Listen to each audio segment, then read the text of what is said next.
Okay, good afternoon. We're back with First Chronicles, chapter 12. Warriors joined David's army. The following men joined David at Ziklag while he was hiding from Saul, son of Kish. They were among the warriors who fought against David in battle. All of them were experts archers, and they could shoot arrows or sling stones with their left hand as well as their right. They were all relatives of Saul from the tribe of Benjamin. Their leaders were Ahiezer, son of Shema from Gibeah. His brother Joash was second in command. These were the other warriors: Jezil and Pilat, son of Asmath, Barakah and Jua from Anathoth, Ismaiah from Gibeon, a famous warrior and leader among the 30, Jeremiah, Jahazil, Johanna, and Jozabad from Gedera. And again, I apologize if I'm mispronouncing these. El Uze, Jeremoth, Belilah, Shemira, and Shephatah from Haruf, Elkanah and Ishah, Azaril, Joezer, and Jashobim, who were Korarites, and Joelah and Zebediah, sons of Jeram from Gedor. Some brave and experienced warriors from the tribe of Gad also defected to David while he was at the stronghold in the wilderness. They were expert with both shield and spear, as fierce as lions and as swift as deer on the mountains. Ezer was their leader. Obadiah was second. Elab was third. Mishmana was fourth. Jeremiah was fifth. Adai was sixth. Elil was seventh. Johanna was eighth. Elzabad was ninth. Jeremiah was 10th. Macbanai was 11th. These warriors from Gad were army commanders. The weakest among them could take on 100 regular troops, and the strongest could take on 1,000.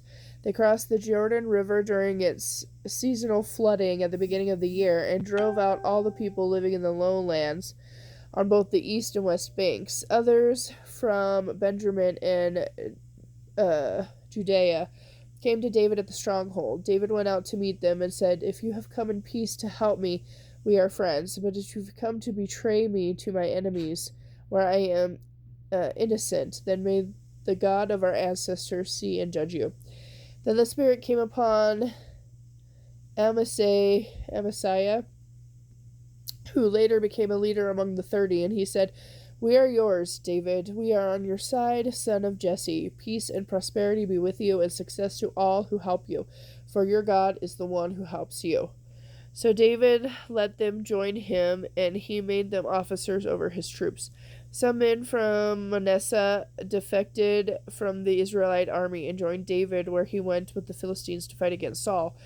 But as it turned out, the Philistine leaders refused to let David and his men go with them. After much discussion, they sent them back, for they said, "It will cost us our lives if David switches loyalties to Saul and turns against us." Here is a list of the men from Manasseh. Excuse me while I turn the page. Who defected to David as he was returning to Ziklag: Adonah, Jozabad, Jedidil,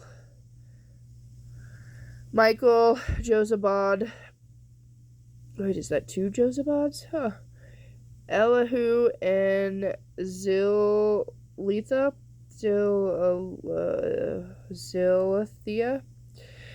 Each commander 1,000 troops from the tribe of Manasseh. They helped David chase down bands of raiders, for they were all brave and able warriors who became commanders in his army. Day after day, more men joined David until he had a great army, like the army of God. These are the numbers of the armed warriors who joined David at Hebron. They were all eager to see David become king instead of Saul, just as the Lord had promised. From the tribe of Judea there were 6,800 warriors armed with shields and spears. From the tribe of Simeon there were 7,100 warriors. From the tribe of Levi there were 4,600 troops. This included Jehoiada, leader of the family of Aaron, who had 3,700 under his command. This also included Zadok, a young warrior, with 22 members of his family, who were all officers. From the tribe of Benjamin, Saul's relatives, there were 3,000 warriors. Most of the Benjamites had remained loyal to Saul until his time.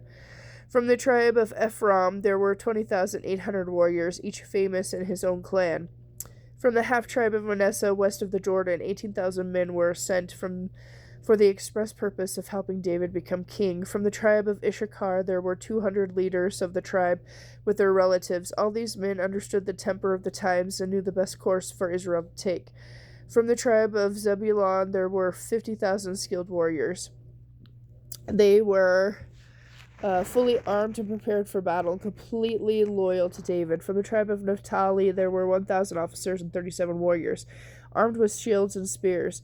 From the tribe of Dan, there were 28,600 warriors, all prepared for battle. From the tribe of Asher, there were 40,000 trained warriors, all prepared for battle.